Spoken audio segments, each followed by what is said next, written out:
I'm Bobby Mason with SPOC Automation.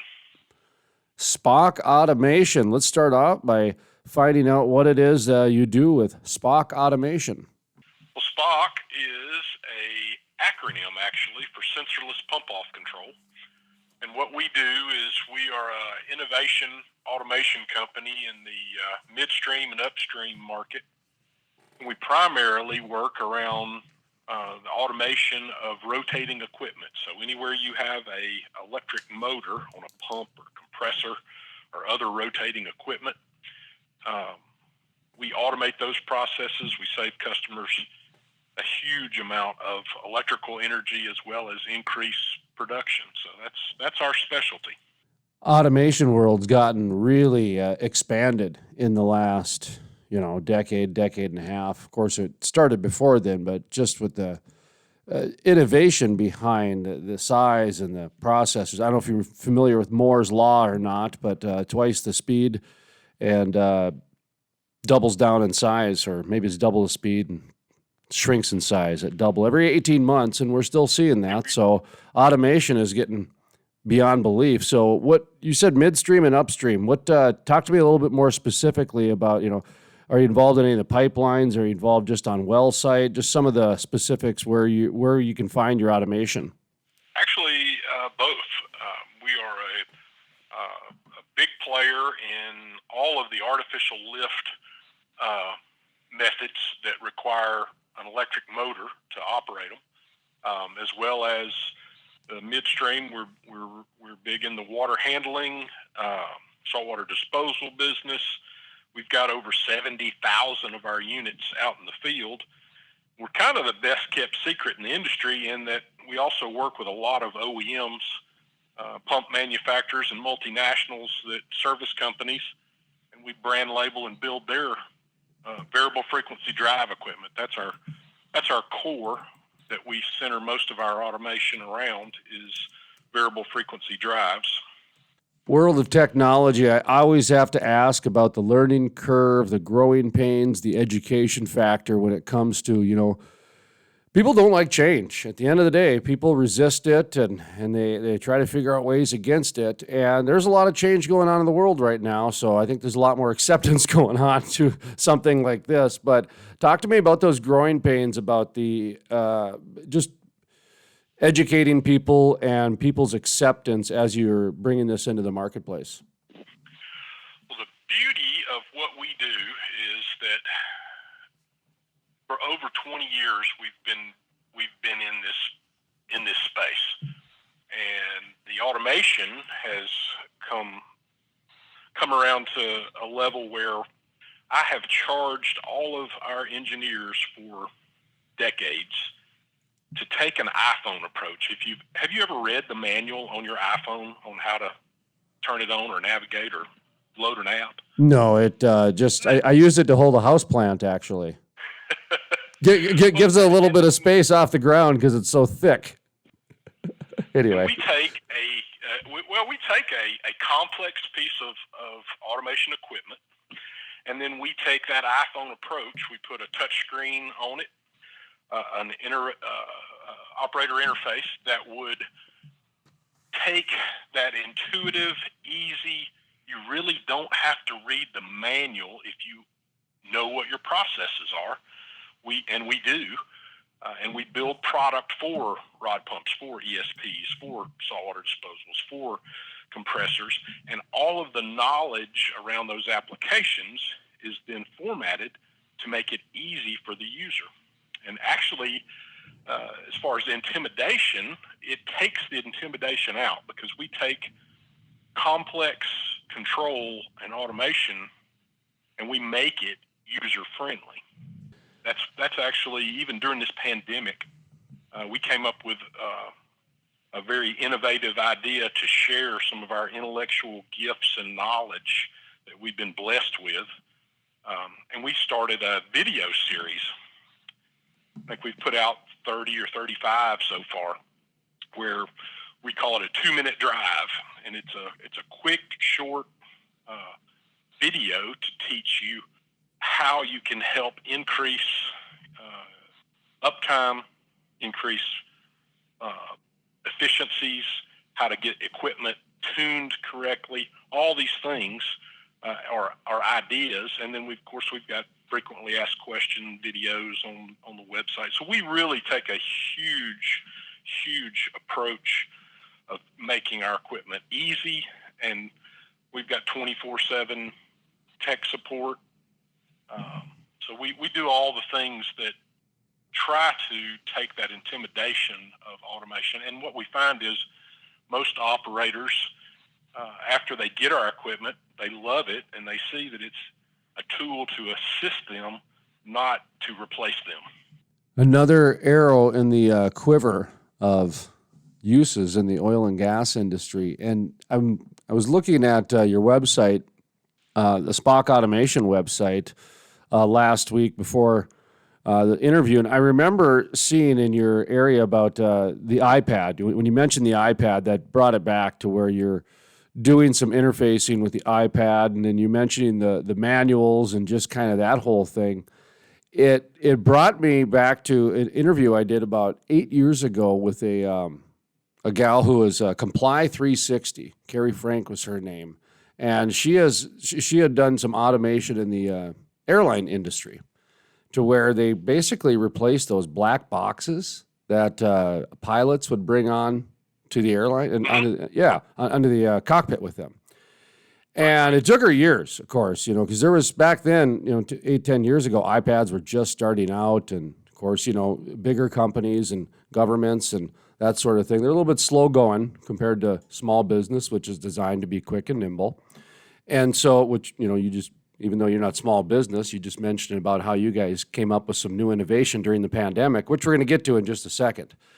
But Carrie Frank, what she mentioned about the process of integrating in the iPad versus that 50-pound black box filled with paper that they had to update weekly all over the United States in these black boxes with new manuals and new pictures and new, if some company or some office made a new policy change, well, that had to be changed in all the different black boxes and all this other stuff. So not only did it save all the time efficiencies, but after a year, they found out that they saved gasoline, jet fuel, because that took 50 pounds off each single flight. So it's an example that there's a lot more ripple to this than even what you're talking about. And that to me is why I wanted to ask you about the pandemic thing, because the neat thing about what you guys are doing and what's happening with some of this technology is it's like almost there's so many directions to go. You just got to pick one at a time and focus on it and just kind of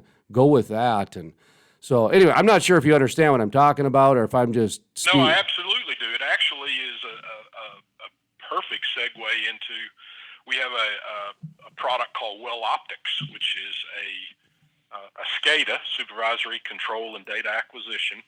So we have a cloud-based software that allows us to monitor and interrogate and even control, if you so desire, all of our drive equipment, which then allows you to speed up and slow down, to track information, and all of that is available to you on any internet-connected device, as long as you have the proper sign-in credentials.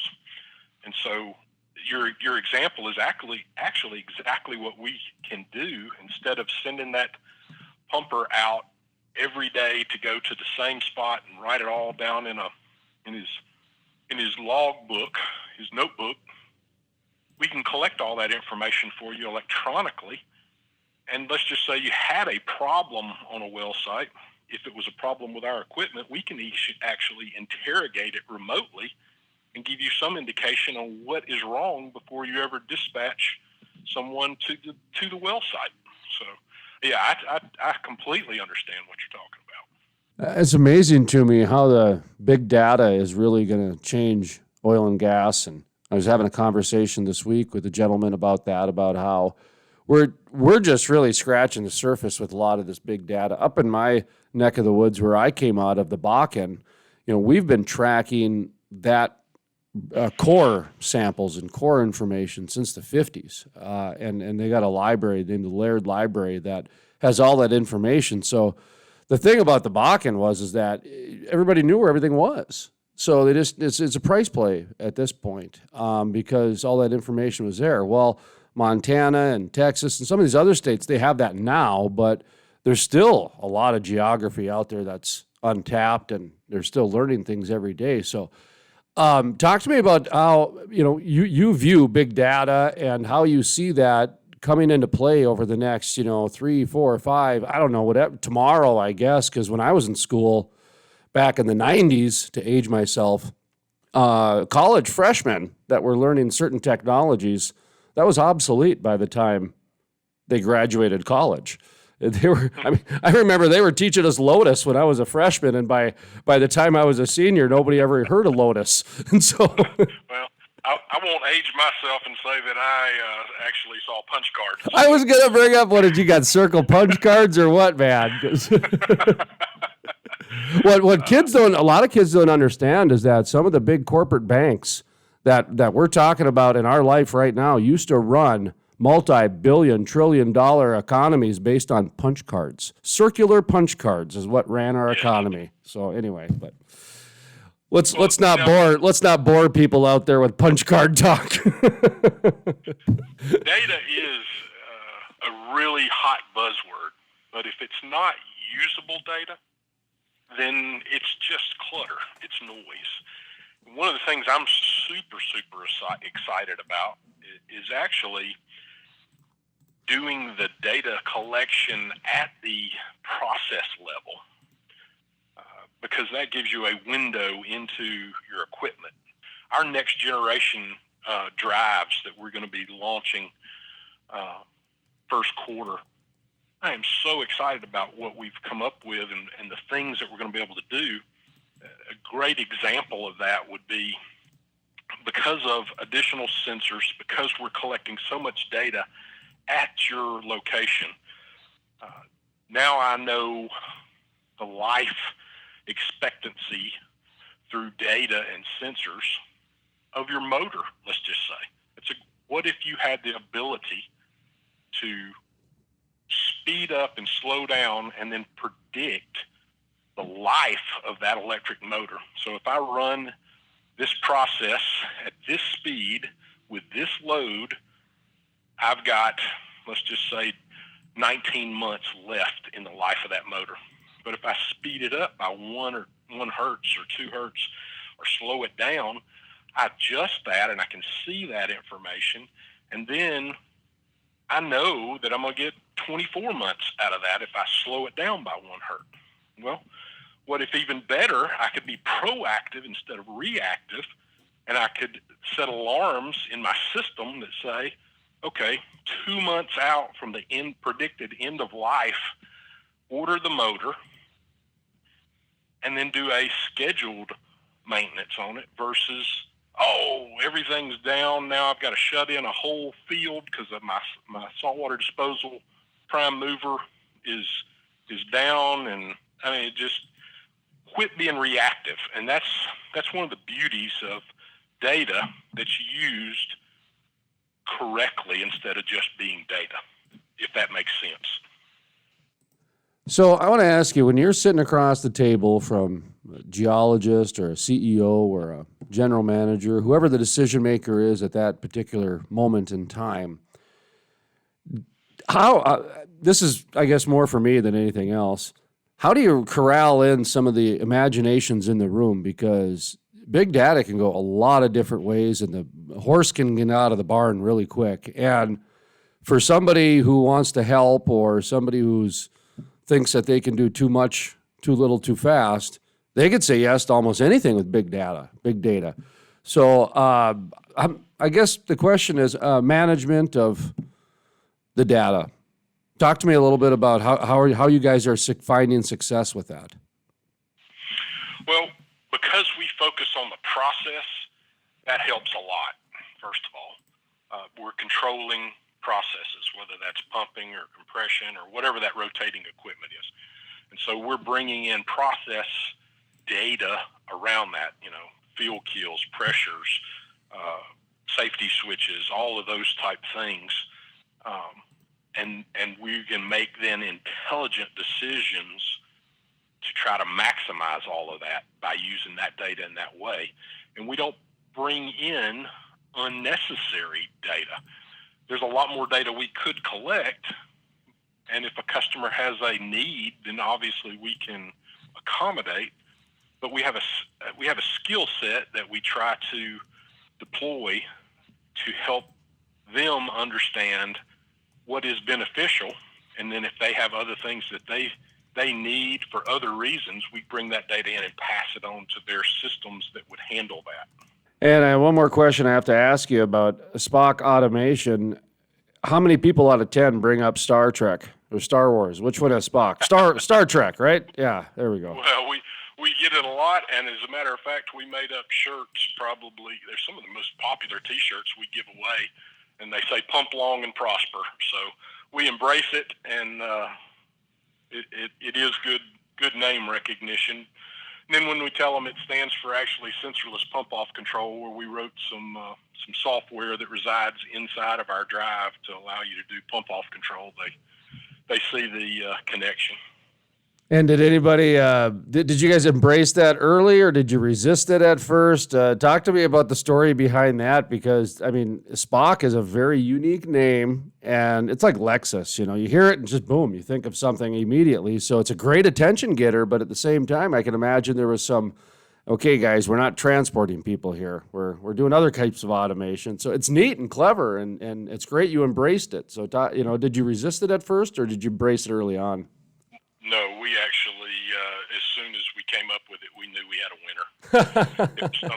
It was something that everyone in, 20 years ago, even more predominant than today, everyone had heard that word used, and it had a positive image, and so it was the perfect acronym for our product. So it was a hit out of the gate. Okay. Well, I just want to make sure I got my notes right here. So, I mean, we've been talking a lot about automation and SCADA and that sort of thing. But as far as business goes, I did pick up that you guys do software and hardware. As you do both, correct? We do actually. The hardware, the software, just outside of the optix, all of our software creation is deployed through the drives, the variable frequency drives, which is the hardware side of the business. And that is, I won't say it's a Trojan horse, but the software won't work in other people's equipment. So it is, we have software engineers. We've got a staff of 9 engineers that are in there always trying to improve and add value and add features that customers request or dream up, and we deploy it in the hardware so that when it shows up, it's ready to work, and you don't have to have somebody out there doing custom programming. How about on the service side? I imagine you guys offer service, or do you outsource it? What happens if something goes wrong between the software and the hardware, or vice versa? Absolutely, we do. We offer service. We also have a network of partners that sell hardware and service the equipment. As a matter of fact, one of the things that we're so confident in the product, and we've got so many units out in the field, we've learned so much over the decades that we actually introduced as part of our lift up culture and confidence. We introduced a product that is called Drive Shield, and Drive Shield is actually an extended warranty that is, you can get that in a 3, a 6, and a 10-year configuration, and it even includes lightning protection. So if my drive gets blown up by a lightning strike, we will replace that unit. We have built a bulletproof product that has all of the protections that you really need, because let's face it, the oil and gas industry is usually in some of the harshest conditions that you can apply this type of technology. With a lightning guarantee. Yes, we will replace the unit if you buy the extended warranty. we will replace the unit, and if you go with the 10-year package, we'll replace it for 10 years. It also that one actually comes with monitoring, equipment health monitoring through our SCADA system. All of that's included in the package, and we've got information about all of that on our website. You know, it's interesting about that, and people might be laughing or rolling their eyes about the lightning and all that, but I remember when I was out in Dickinson, North Dakota, I had on the wildlife, game and fish, the forestry people. We were talking about some weather happenings and this and that, and she showed me a map of all the lightning strikes that happened in the last 24 hours, and it was triple digits, and that's just a normal day. And so when people think that's an unusual occurrence, no, that's daily. I mean, we have an active planet. There's earthquakes daily, hurricanes weekly, lightning strikes daily. This is the world we live in. And so anyway, I just thought I'd reiterate that because it's real, and to the point to where, it was kind of a little bit of a joke, but it's not, because you actually do offer that. So anyways, I just wanted to point that out because I didn't mean to make fun of it, but it is a real occurrence, and anyone who has electrical equipment and electronics, which is what we deal in, for a fact that those things happen, whether it's a lightning strike, any surge or anomaly. So even if it's a utility issue, you had a short circuit situation at your transformer and it took out the equipment. If that is a voltage anomaly or a lightning strike, you're covered for the unit. So it's a very, very powerful tool, and we think it's something that customers appreciate, and we've been very successful with it. What shale plays are you guys in? How many different, are you in all of them? Are you in specific ones? Talk to me about that. We are all in every one in the U.S. We're in Canada. We have product in South America. We have product over in the Middle East. We really have product globally. And how can people get in touch with you guys if they want to find out more information or talk about punch cards and lightning strikes? That is great, and you can reach us at SPOC Automation. That's SPOC Automation. It's no dots or dashes. .com, SPOCautomation.com, or feel free to reach out to me on LinkedIn. It's under Robert L. Mason, and be happy to answer any questions or get you in contact with local sales or service people if you need any of those type things. And if you just have questions in general, I'd be happy to answer and help in any way we can. That's really our purpose, is to solve problems and help people.